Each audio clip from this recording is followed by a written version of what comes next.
జీవితంలో ఉపయోగపడే ఒక చిన్న కథ. అద్దం చెప్పిన సత్యాలు. ఒక ముసలాయన అద్దం తుడుస్తూ కనిపించాడు. అది గమనించిన ఒక యువకుడు, తాతయ్య, ఈ అద్దంలో ఏం కనిపిస్తుంది అని అడిగాడు.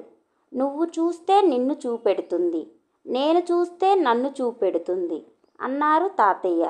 అయితే ప్రత్యేకమైన అద్దం అయితే కాదుగా, మరి ఎందుకు అంత జాగ్రత్త అన్నాడు ఆ యువకుడు. అద్దం ఎన్నో పాఠాలు నేర్పుతుంది, నీకు తెలుసా అన్నారు తాతయ్య. అవి ఏమిటో చెప్పండి అని ఆతృతగా అడిగాడు ఆ యువకుడు.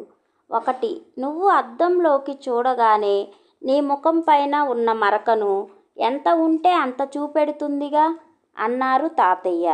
అవును అన్నాడు ఆ యువకుడు. ఎక్కువగానో తక్కువగానో చూపదుగా అన్నాడు. అవును తాతయ్య అన్నాడు ఆ యువకుడు. నువ్వు కూడా నీ స్నేహితులకు, తోబుట్టువులకు ఉన్నది ఉన్నట్టుగా చెప్పాలి అని అర్థం.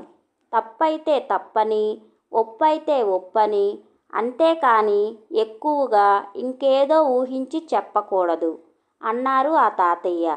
ఇదే మొదటి పాఠం. 2, అద్దం ముందు నువ్వు నిల్చుంటే నిన్ను చూపెడుతుంది, నువ్వు లేకపోతే నిన్ను చూపెట్టదు. అలాగే నువ్వు కూడా